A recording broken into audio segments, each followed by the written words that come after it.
What's something irrational you did today? Hold that thought. Here's what people said when we asked around.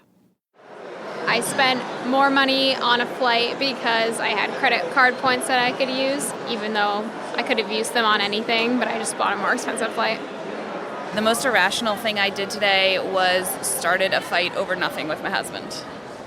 I packed my lunch and I worked really hard to pack it and forced myself to bring it this morning, and then I bought lunch anyway. Despite our efforts to make every decision right, or to go through a day without making mistakes, it's pretty much impossible to actually do that. You buy a shirt you don't need just because it's on sale. Or you buy a $4, well, in New York, $5 coffee, even when there's cheaper, equally good coffee right across the street. On this episode of The Bid, we speak to an expert on irrationality, Dan Ariely. Dan's a renowned behavioral economist and a professor at Duke University. There, he co-founded Common Sense Lab, a nonprofit focused on increasing financial well-being for low to moderate income people in the United States. BlackRock is working with Common Sense Lab to help people build emergency savings. Dan has published 6 books, he's given 6 TED Talks, and he's co-founded 5 startups. In fact, he ends his emails with a signature sign-off, irrationally yours. Today, we'll talk about just that. What makes this irrational, particularly when it comes to money? And how behavioral economics can help us tackle big issues like the short-term savings crisis and the retirement crisis. I'm your host, Mary Catherine Lader. We hope you enjoy.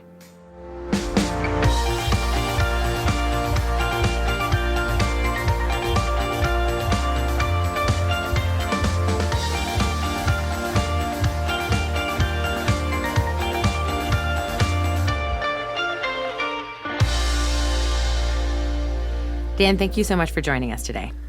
It is my pleasure. So let's start by explaining perhaps an often used term that may not be totally well understood by all those who throw it around. What exactly is behavioral economics? Yes, it's actually, I think, not exactly understood even by the people who practice it. So behavioral economics is really easy to understand in contrast to standard economics. So what is standard economics? In standard economics, we assume that people are rational, that people take all the information into account, that people can think into the future, they don't have emotions, and so on and so on. And because of that, we think people always make the right decision.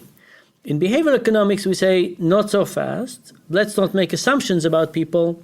Let's just put people in different situations and see how they behave. So the first difference is that social science and behavioral economics are experimental in nature rather than based on assumptions. And when you get people to behave, you see that they're often irrational. And now comes a really interesting point is, if you believe that people are rational, you will build the world in a certain way. You would convince people to stop smoking or stop texting while driving in one way. But if you believe that people are irrational in systematic and predictable ways, then you would go about improving the world in different ways, right? You wouldn't necessarily say to people, hey, did you know texting and driving is dangerous, stop immediately. You would do other things. So the difference is about the assumptions, how we learn about people, and what are the implications for improving society. So is there a magic answer about what exactly makes us irrational and how those solutions designed for irrational humans are different? Or is it different depending on the kind of choice you're solving for? Yes. There's one way to be rational, and there are many ways to be irrational. So it's not so simple. It's not so simple, and it depends on the level of granularity that you want to talk about. So if you're trying to think about the most general case, you could think about evolution. And you could say, our brain was developed to deal with an evolutionary environment that is very unlike the environment we're in right now. Just think about the differences between running in the savannah and being afraid from a tiger to being afraid that your stock portfolio is going up or down. And then if you get to more specific levels and you say, but is there one reason? The answer is no. For example, one reason is emotions, right? Emotions get us to be derailed from our long-term best interest many times.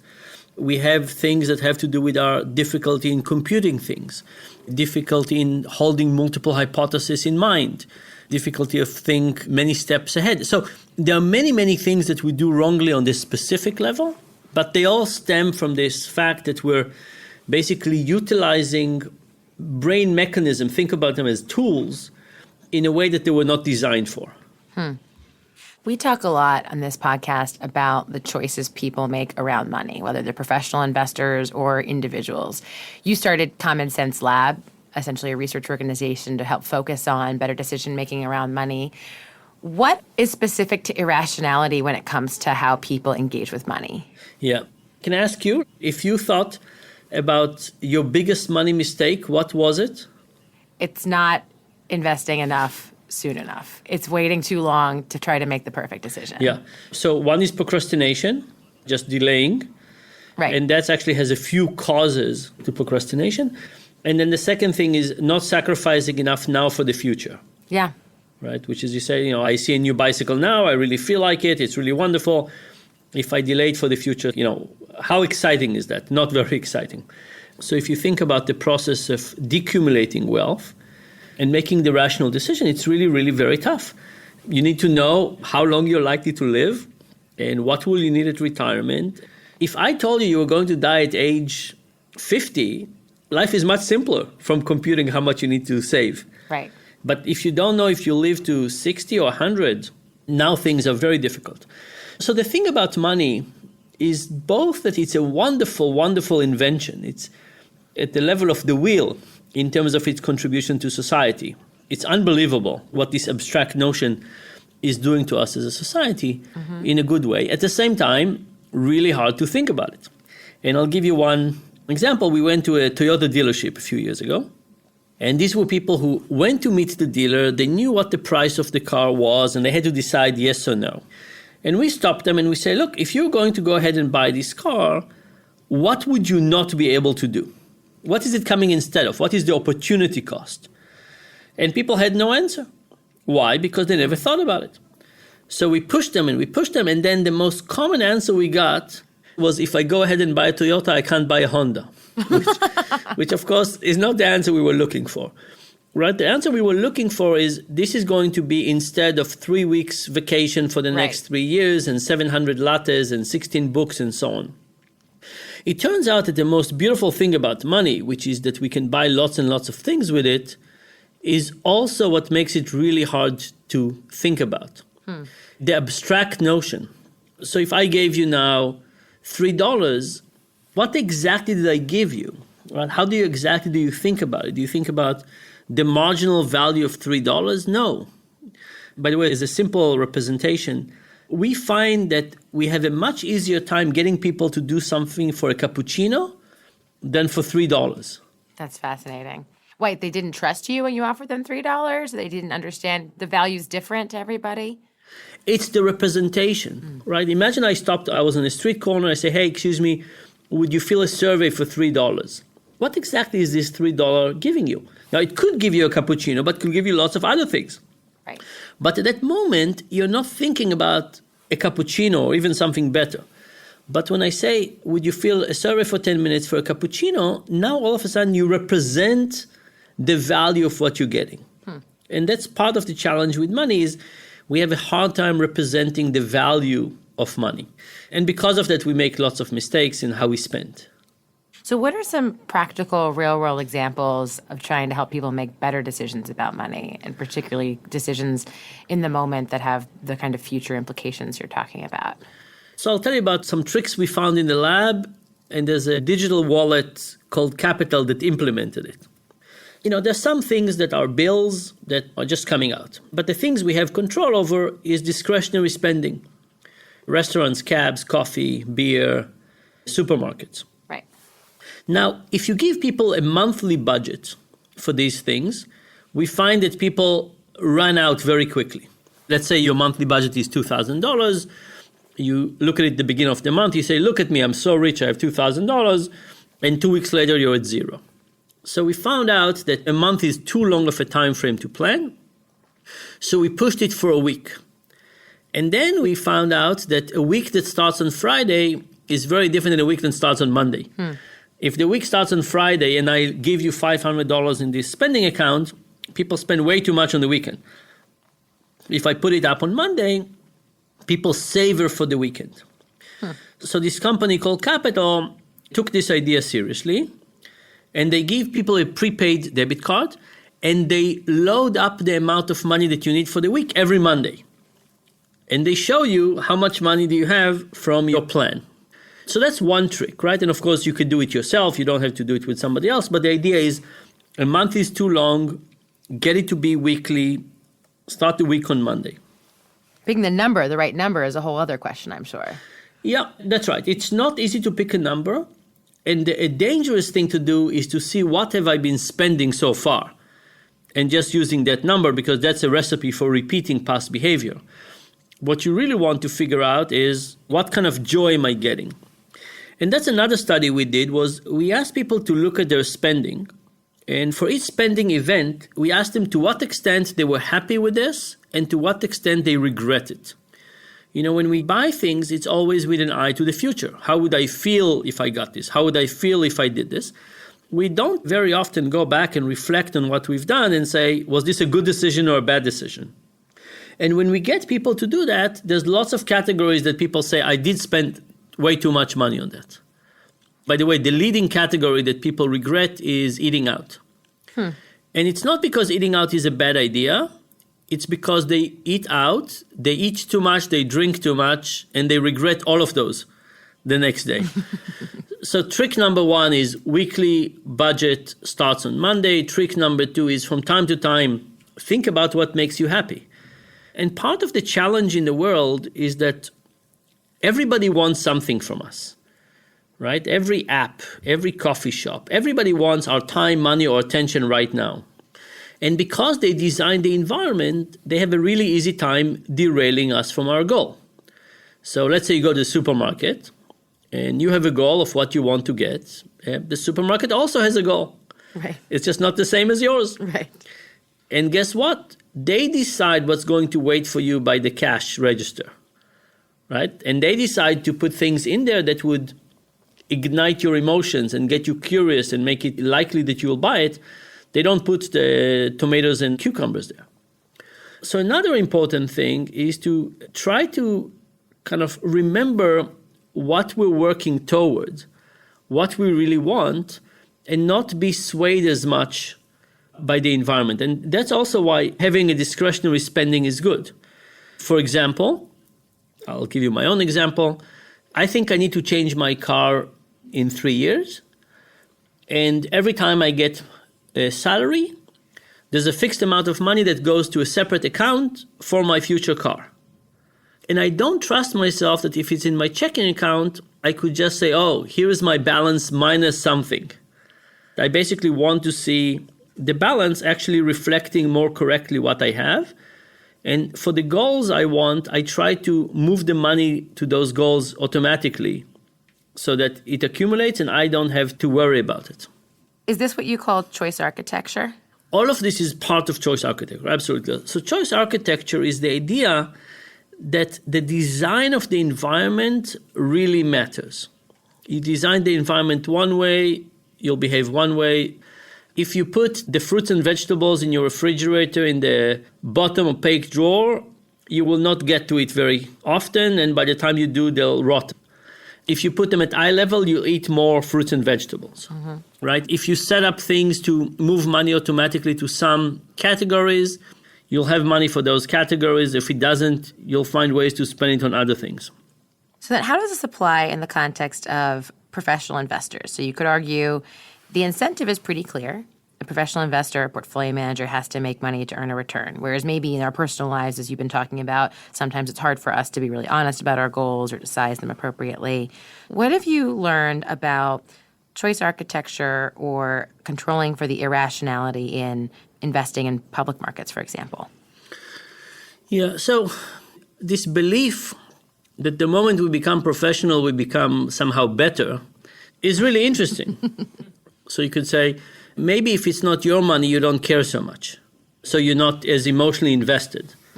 But of course, we pay financial advisors proportional to how much money they make. So it is their money. Right. You could say maybe getting a lot of training is helpful, like professional chess players, right? They're really good. They play, and they're really good at that. But to develop that, you'll need lots of repetition and you'll need accurate feedback. And the stock market, of course, doesn't give it to you. So there are cases where professional can be distant. For example, lots of patients go to their doctor and say, doctor, you're recommending this procedure. What would you do? Or if it was your son or daughter or mother, what would you do? And Jerry Groupman, in one of his books, he's a very good physician, he analyzed many situations and said that it's really good for doctors not to care about their patients. That sounds terrible. Yeah. But he said that when they care about their patients, they're biased in their opinion. And when they don't care, they're more able to give them objective, clean information. So there are cases where professionals are more objective. I'm not sure stock market is like that. And there are cases where people can get lots of experience by repetition and by doing things differently and seeing how things work. And they also become professionals. Again, I don't think that in the stock market it is the case. So I actually don't view a lot of professional investors as investors in that. But what I think they can be good at is helping people understand the psychology of money. You get out of college, you get your first job, you have a tendency to want to get an apartment and a new sofa and a TV and maybe a car and do all these things. A good financial advisor would say, slow down, right? It's more of the, let me help you figure out how to run your life with this amount of money. So those kinds of trade-offs, visualizing those, understanding those, studying them is part of what you do at Common Sense Lab. Why did you start Common Sense Lab, and why focus on money and particularly lower or middle income Americans? So first of all, why focus on money? So I think about all the cases in the world where we as human beings don't live up to our potential. So I think we waste our time, we waste our money, we waste our health. We don't create the right conditions for motivation in the workplace. We waste the environment and we hate. I mean, that's maybe those are the big ones. No big problems, yeah. Yes. And I picked a few years to focus on money because I think that the transformation of the cell phone and digital currency gives us tremendous opportunities to do that. So, as long as we had physical money, there was not much that we could do with it, not much that we could change in how people think and represent it. But now that it's digital and we have the phone walking around the world with us, it means we can have a decision aid in real time helping us do things better. And there's one way to go, which is Apple Pay, which is to say, let's make it easy to spend money. Let's make it frictionless. Let's make it such that people don't think about spending money, that they tap or swipe or touch, and then they get very surprised at the end of the month. Or you could say, let's create a different type of technology that get people to think a little bit deeper, and maybe it will be a bit more painful, but make sure that it's more likely that people would spend according to their long-term goals and in a way that is actually good for them. So that was the first reason for going into the domain of money. And we focus on low income because the mistakes there are incredibly devastating. Imagine a low-income person that lives hand to mouth and they have no extra. In 1 month, something bad happens. They have no extra. What do? They borrow. In the current environment, they borrow at a very, very high % interest rate. And let's say that 3 months later, that problem they had is fixed. Maybe somebody was sick, the roof was leaking, something like that. Now they are 3 months behind plus interest. Right. And that spirals down. So, for people, I'm a university professor, I have a salary. If there's a negative income shock, I'm perfectly able to handle it. But if you don't, that creates tremendous turmoil. And just to kind of give you some statistics, what percentage of Americans do you think don't have enough money to be able to pay an unexpected bill of $500? I'll say 60. It's a little bit less than 50, but it's a lot, right? I mean, when you think about that statistic, you think about a third world country. You don't think about the US. Right. Totally. Imagine you have 100% of wealth and you broke Americans into 5 compartments. The poorest 20%, the next 20%, the 20% in the middle, the richest and the absolute richest. And you ask the question from this 100% of wealth, how much does each of those buckets of 20% hold? And of course, we know that the top 20% own a lot of the wealth, but what people often don't know is how little the bottom people have. So from a total of 100%, the bottom 40% of Americans have about 0.3% of the wealth. Wow. right? Basically nothing. And we focus on inequality at the top side, but the real terrible thing is at the bottom. So if I could get somebody in the middle range of the distribution to save another $1,000, that's lovely.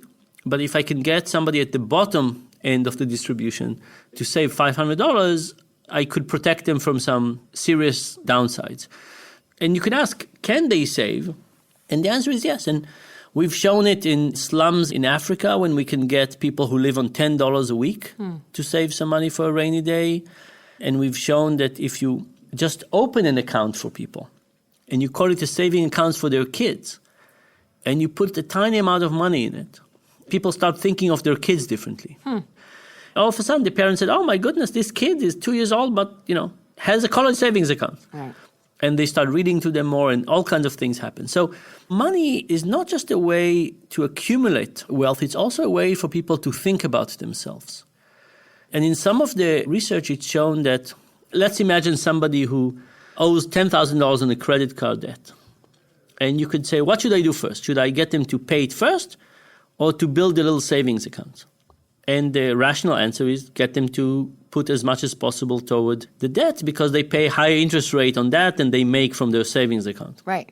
But it turns out that having some money in a savings account gives people a lot of hope and confidence and optimism. And that by itself is an important thing to do. Here's another statistic. What do you think is the turnover rate in places like Pizza Hut, McDonald's, Burger King? How often do people change their jobs? I would say every 8 months, maybe the turnover, the attrition is like 30 or so percent. The turnover rate is 130%. Whoa. So basically what you said, right? People change more than once a year. Right. And when people change jobs, it's not that there's another job waiting for them. Why do they leave? You know what? It's a big mystery, but somebody could get a situation where they can't make it. Their car broke down. And then they feel embarrassed to show up again. It could be that somebody got a shift that didn't work well for them. So lots of things happen, and there's lots of pain in the lower income everywhere in the world. But in the US, we should be better. Totally. And so you sort of hinted at the connection we make between money and work. And you're doing more research these days on what drives people, what motivates people in the workplace. So what have you learned about the extent to which money motivates people to show up for work, whether they're working at a Pizza Hut and they need to show up that one day after they missed a shift or in a completely different context? I have data about hundreds of companies, big companies in the US stock market. And I have data about all kinds of ways in how people treat their employees. And I can look at this data and I can say, if companies treat their employees well, do the companies also do better in the stock market? And it turns out that absolute salary doesn't matter that much. Relative salary matters a lot. So it's much more about the sense of fairness. Relative to people who do similar work to us or to the people in our communities? So it's relative to the people at your job who are doing similar work, right? That's the most salient one. And one way to think about it is that your absolute level of salary doesn't come into your mind very often. But when you see injustice in your company, that really bothers you. Another thing that seems to matter a lot is the sense of autonomy. If you think about work, a lot of things about work are the things that allow us to prosper, where you don't think you're like a pawn and somebody tells you what to do and you're just executing. But you feel a sense of connection and meaning and so on. And those things really matter. And we find in these large data sets that companies who are better at this, giving their employees a sense of meaning and autonomy, also do better in the stock market. And so then if money is part of it, autonomy is a big part of it as well, then what creates that sense of meaning in a productive workplace? Like how can companies do a better job and give their employees that sense of meaning and autonomy? So lots of ways. I think the first thing to do is to realize in how many ways we are killing autonomy. And basically, that's what bureaucracy does.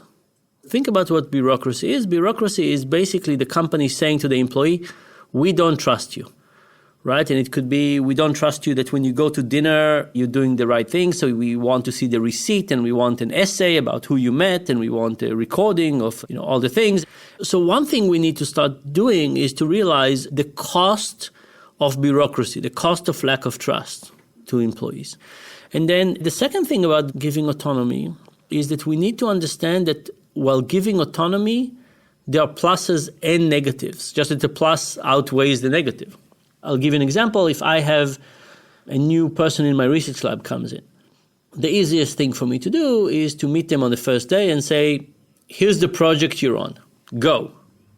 And we'll help you do it, of course, but this is what you're assigned to. A much more difficult position is to say, tell me a little bit about you and help me understand what you're curious about, what interesting is for you, what your career goals are, what you want to learn in the few years that you're going to be here, and then tailor something to them and say, why don't you go and think about these 3 projects and see which one fits you better. Now, if you think about this, it's something that loses efficiency. I just wasted a meeting with somebody. I learned something about their parents and their hobbies and so on. I gave them a task for the next week. They're not going to execute. They're just going to think about what fits them better. And you could say this is a very inefficient use of time. But if you think about people not as robots, think about what will be the sense of meaning and connection and commitment to the project for somebody in my first story versus the second story. Very, very different. Totally. We need to understand that if we aim for efficiency and everything is about efficiency, we're also going to take away this sense of connection, belonging, autonomy. And these things need investments of time and resources. They just pay very well. And do you see companies trying to do that at scale and prioritizing it? And how does it end up paying off for the company to make that initial investment in understanding what gives their employees a sense of meaning, even at an individual level? So from the data set I told you about hundreds of companies, I can tell you that the companies who are doing well on employee motivation in my data do about 12% over the S&P on average. So companies who are good at this, in my data set, have a 12% return a year on their stock value. And how do you know if they're good at it? In my research, I've measured about 80 different dimensions of employee well-being, satisfaction, all kinds of things. Some of them, as I told you, don't seem to matter, like absolute salary. Some of them really matter. And I can take the ones that matter and I can compute how much better do companies that treat their employees well do compared to companies who don't treat their employees well or compared to the average company. It's a very large study. It took me a really long time. But I think it is starting to show that the returns are substantial. So purpose really matters then. Yeah, absolutely. Here's the thing. Think about the minimum you need to do not to lose your job and the maximum you could do if you're really excited. It's a really big difference. This is called goodwill, right? How much goodwill do you have? Yeah. And as we move to the knowledge economy, goodwill is bigger and bigger. Because if you had a job like organizing the chairs around the table or something, somebody can see and measure it. When your work is, between your ears, it's happening in your brain, very hard to supervise, very hard to contract on it. So now it's just a question of how hard do you want to work, right? You could sit at your desk and, ponder life. You could work really hard. You could think, you could read, you could do lots of things. It's up to you to decide what your motivation is. And the question is, what gets people to be motivated? And meaning, purpose, a sense of connection, teamwork, all of those things really, really matter. Well, that's an inspiring and also challenging note for us to end on. Let me end with the rapid fire round where I'm going to ask you a couple quick questions that you can answer in one sentence or less. Ready? Okay. So what motivates you? Reducing misery. That's pretty powerful. And it sounds like you're doing that in spades. What's the hardest decision that you've ever had to make? It was a medical decision. I'll give you more than one sentence, but I was badly burned. Over 70% of my body was burned. Many years ago, I was in hospital for many years. And there was a real question about amputating my arm or not. The doctors all recommended it for all kinds of reasons. I decided against it. My hand is not very functional and it's quite painful. Not sure it was a good decision, but it was a very, very tough decision. It sounds extremely challenging. And what was the easiest? What was the easiest decision? Okay. I turned 50 2 years ago, and I decided to celebrate with my best friend. We're friends from 7th grade. Wow. And we decided to take a month. We grew up in Israel. We decided to take a month and hike in Israel. And we hiked from the north to the south for a month. And every day we invited people to join us. Some people we knew, some people we didn't know. And that decision to take a month off and simply hike and spend time with a friend was one of the best decisions I've made. It sounds like it. Sounds pretty memorable. Yeah. And in the spirit of choice architecture, you talk about how we can change our environment to make different decisions. What have you done to change your choice architecture? I do lots of things, but I do have a standing desk, for example. And every night when I leave the office, I put it in the up position. Ah, smart. And what that guarantees is when I come in the morning, I start by standing, right? It's electrical. It's not that difficult to do. But right. But I found that even if I come in the morning and it's in the down position, I don't put it up. So that's one example. Another thing I've done is I have created an accountability rule for myself. I have a cousin who I love dearly. Her name is Yael. She lives in New York. And we made an exercise pact. Very hard to exercise. I travel a lot. It's not too complex. But for example, you can have one dessert only on the weekend. And we have to exercise 3 times a week. And if we don't do it on a weekly basis, we have to report and then we get punished by the other person.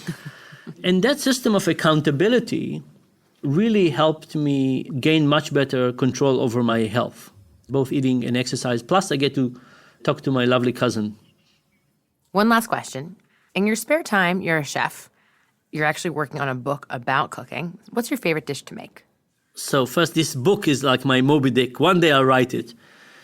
So what is my favorite dish? I think that my favorite thing to do is actually to make homemade pasta. Challenging. I think there's like a dramatic difference in the quality. And there's also something incredibly, I don't do it when I'm just by myself, but when I invite people, it has the extra sense of taking care of people that I like as well. Well, that sounds really compelling. Dan, thank you so much for joining us today. Thank you for sharing your insights, your research, a little bit about your own choices. It's been an absolute pleasure having you. It was lovely, and I'm looking forward to our next meeting. BlackRock has partnered with Dan's Common Sense Lab in our emergency savings initiative. We're enrolling and encouraging thousands of Americans to save. To learn more about the Emergency Savings Initiative or get involved, visit savingsproject.org.